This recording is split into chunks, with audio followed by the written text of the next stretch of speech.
Just talk about the atmosphere and what that change looks like. Yeah, well, I mean, I've been here for 7 years when we had Russ, and Russ is a phenomenal player, tremendous leader. Everything that he did was hard work ethic, and I think he carried a lot of people when it came to just being able to have that positive mindset. Now, just with not being able to have Russ, one of the things that a lot of us are learning that we have to do is we have to be able to step up.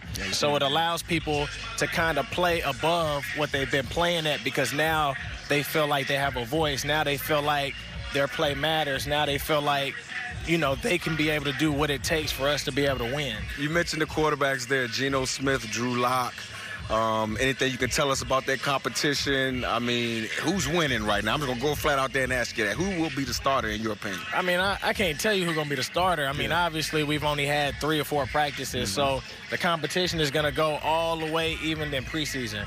But the biggest thing that I can say is competition is really about iron sharpening iron. And so that's the thing that Pete always tells us. It's all about finding your best self. You really competing against yourself.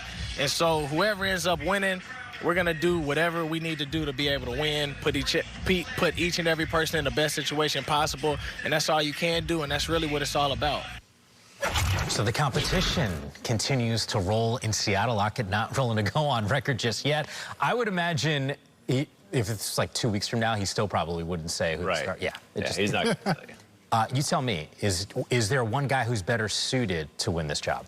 Well, it is complicated, and that's why they're working it out. That's why they're going to go into training camp, go into these preseason games, and see what happens, because it does come down to how you play in the preseason, especially when you're in a quarterback competition. You can only do so much in practice, but to really engage and get your team fired up, you got to make it happen in the games. And when you're in a quarterback competition in camp, it is about those preseason games, because it doesn't necessarily matter what you do in practice. That is just you, like Lockett said, iron sharpening iron. But when these guys get out there, they got to show up. So for me, right now, Geno Smith, obviously being the guy that's been there before, I think he has a little bit of an edge. But I think Drew Lock is going to be the one that has to really show up in the preseason and play some big-time football, make some good throws. Really, the knock on him has really just been he makes some negative plays, right? He'll throw some balls, you're like, oh, why'd he throw that? But he also has some big-time arm talent. And the guys in Seattle, Pete Carroll, and that front office, they like Drew Lock a lot. They wouldn't have made that move for him. They made the trade. They feel comfortable with him being there.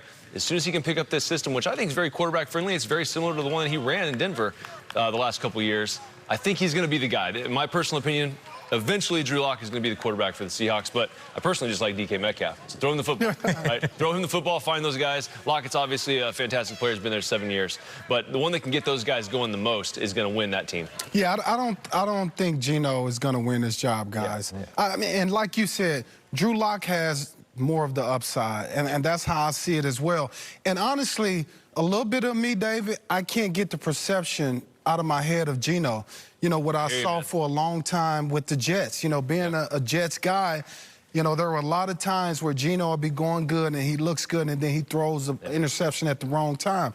Decision-making is critical in at the quarterback position. So, you know, when I look at that, you think about last year, okay? He, you know, 1 and 2 in 3 starts, but he played okay. And you want to grab onto that and say, well, maybe he's turning the corner. Maybe, you know, this is a guy that you can win with. But then I go back to, in 6 years, David, he's only started 5 games. That's a lot of time. 6 years to be a backup. Sometimes you are who you are. And at this point, I just believe Geno is more of a backup. He's more of a guy that can start 3 or 4 games, but I don't believe he's the type of guy that you can, you know, go into a season and start the entire season and expect to win games with. Can I float something your guys' way? Yeah. Jimmy G. It's a very real possibility, especially, I mean, in that division, that's going to be hard. I think the thing with Jimmy G is I think teams are waiting to see him in preseason because you just don't know. You can't take their word for it that he's healthy. Say, oh, his shoulder's fine. We're just not going to let him play. Or I need to see him play. Like, if I'm going to make a move for this guy, I need to see him be on the field and do something. So I think that's going to be where the rest of the league says, hey, let's go check this guy out. The other thing is Seattle, obviously, having played San Francisco, they know Jimmy G very well. They've scouted him. You know, no one knows players, you know, like teams in your own division.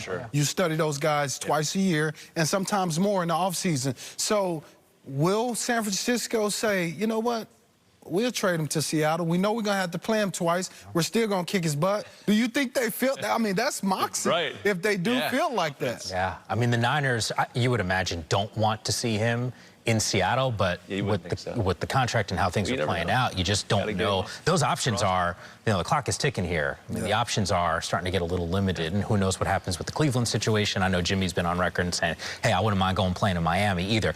He's not winning that job, but he's familiar with Mike McDaniel, who's now their head coach, who was the coordinator with the Niners. I just had to float that. I'm heading to the Bay Area for ITC Live tomorrow, so why not? 6-game suspension for Deshaun Watson. The details and what it means coming up next on TA.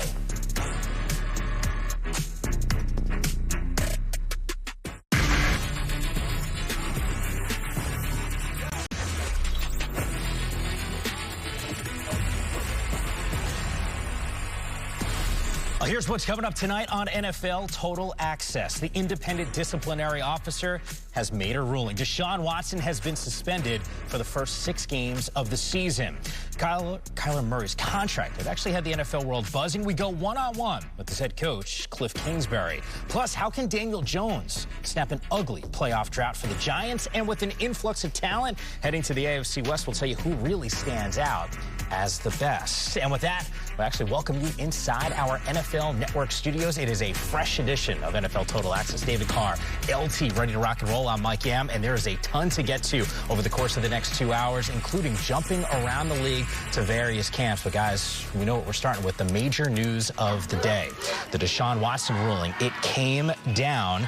Former U.S. District Judge Sue L. Robinson released a 16-page report in which she determined the Cleveland Browns quarterback should be suspended 6 games for violating the league's personal conduct policy. Now, the NFLPA will not appeal the decision. The league has 3 days to decide if they want to appeal the ruling. For more, we head to Ohio, where Tom Pelissero and Steve Weich are standing by with more.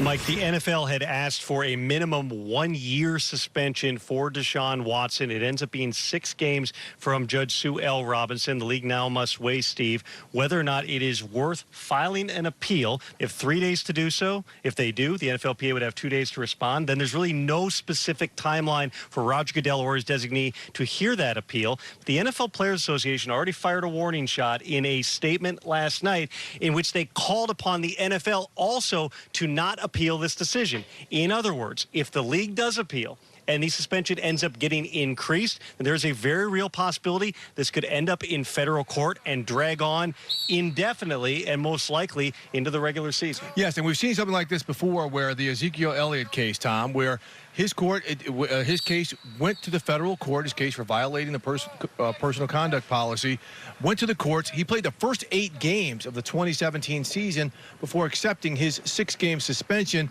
Who knows if this is where it's headed?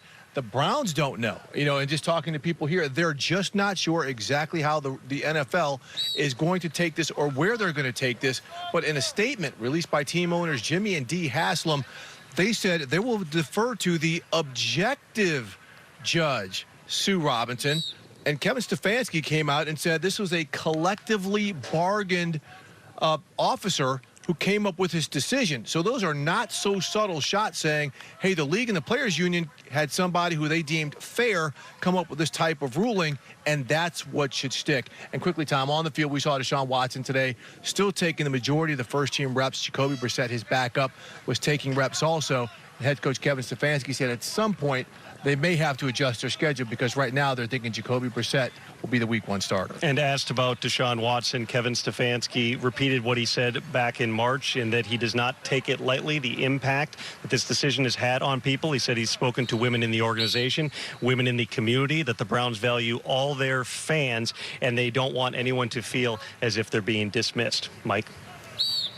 Well, Tom, this is obviously step 1 in this process, and as both Tom and Steve lay out for us, this is a fluid situation. So we're just going to go off of what we know right now, which is the first 6 games and that suspension. Where does that leave the Browns from a football perspective? Yeah, so I think when you look at their schedule-wise, you can say their first 4 games, they have the 2nd easiest schedule in football. We know it's going to be Jacoby Brissett at the quarterback position for them. If Jacoby Brissett can go 3-1 in those first 4 games, I think it sets them up well to possibly go 3-3 over the next couple of weeks. So when Deshaun gets back, they're 3-3. You got to believe, David, that even if Deshaun starts slow, he can get 7 wins. He can go 7-4. Now, the bulk of those games, to the Browns' credit, and I'm sure they're delighted about it, most of those games in the beginning will not be against division opponents. Only one game will be against division opponents. So it sets them up to possibly still be a playoff team, because that's what we're talking about right now. Can they make the playoffs? Are they a playoff team like 2 years ago with a guy like Deshaun Watson? Yeah, regardless of how you feel about the 6-game suspension, it is what it is at this point, and it sounds like everyone is kind of happy with it. You know, the independent arbitrator decided this. We'll see where it goes with the NFL, but when you look at the timeline now, 6 games, just like you laid out, it's going to be a very interesting start. The only thing that I get nervous about with Deshaun is when he does come back and he does play Week 7, it's going to be over